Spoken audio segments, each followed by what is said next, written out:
2025 SLST 11-12 final panel প্রকাশ হয়ে গেল। আশা করি তোমরা দেখে নিয়েছো কারা কারা চাকরি পেলো। ওয়েটিং লিস্টও দিয়েছে। আর অনেকের প্রশ্ন হচ্ছে ওয়েটিং লিস্ট থেকে চাকরি হবে কি না।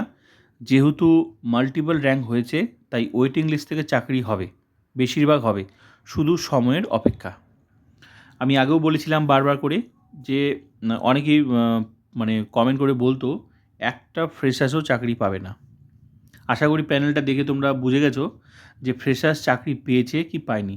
ফ্রেশার্সও চাকরি পেয়েছে, ইন সার্ভিসও চাকরি পেয়েছে, আবার ফ্রেশার্সও চাকরি পায়নি, ইন সার্ভিসও চাকরি পায়নি ওয়েটিং লিস্টে। তোমরা ওয়েটিং লিস্টটা দেখলেই বুঝতে পারবে, সেখানে সেই লিস্টে ফ্রেশার্সও আছে, ইন সার্ভিসও আছে।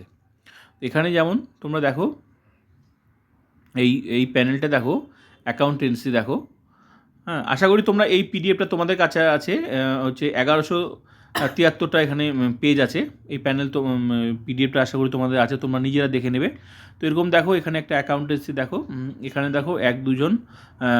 প্রথমে দেখো এই যে এক্সপিরিয়েন্স আছে, তার মানে এরা হচ্ছে ইন সার্ভিস। বাকিগুলো দেখো 1 আর 2, এটা জেনারেল ক্যাটাগরি, ইন প্যানেল চাকরি পেয়েছে। তারপরেগুলো দেখো, তারপর সবগুলো ফ্রেশার্স দেখো, সব ফ্রেশার্স, জিরো এক্সপিরিয়েন্স জিরো, তার মানে ফ্রেশার্স এগুলো সব। বুঝতে পারছো তো?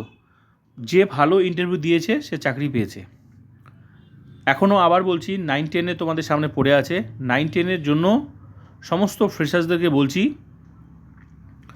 যদি তোমার চাকরিটা কনফার্ম করতে চাও, ডেমো প্লাস ইন্টারভিউ ভালো করে দাও, তোমার চাকরি কেউ আটকাতে পারবে না।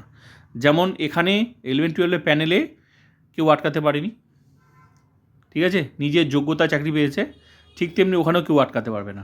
আরেকটা সুযোগ, এখানে যারা চাকরি পেলো এই সমস্ত ক্যান্ডিডেট কিন্তু ওই 9-10ও পাস করেছে। তাহলে এখানে চাকরিটা নিয়ে নিলে 9-10ও যাবে না। এর ফলে 9-10 যারা ভেরিফিকেশন ডাক পেয়েছো, তোমাদের চাকরির সম্ভাবনা আরও বেড়ে গেল।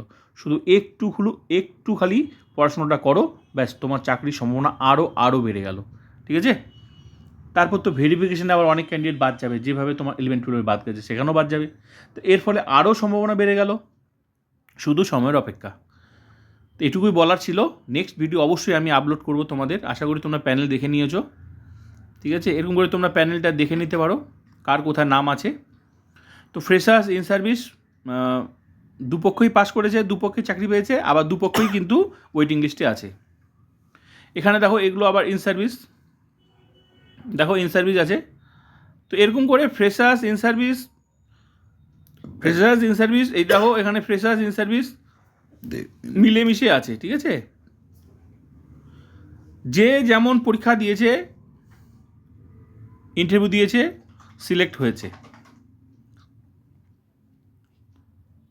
দেখো 0-0, এই যে 0 এক্সপিরিয়েন্স, আবার 10, মানে এক্সপিরিয়েন্স আছে আবার এক্সপিরিয়েন্স নেই, তার মানে ফ্রেশার্স, ইন সার্ভিস মিলেমিশে আছে প্রত্যেকটা প্যানেলই, ঠিক আছে? এটা এডুকেশনে দেখো, এসসিতে দেখো 10 মার্কস আছে আবার 0, 10 মার্কস আছে আবার 0, 10 মার্কস আছে আবার 0, এরকম করে।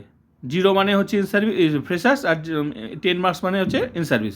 তো মিলেমিশে এরকম করে প্যানেলে, প্রত্যেকটা প্যানেলে হচ্ছে আছে, ঠিক আছে? তো ওয়েটিংদের আমি বলছি চিন্তার কোনো কারণ নেই, তোমরা একটু অপেক্ষা করো, অনেক কিছুই ঘটতে পারে, ঘটার সম্ভাবনা রয়েছে।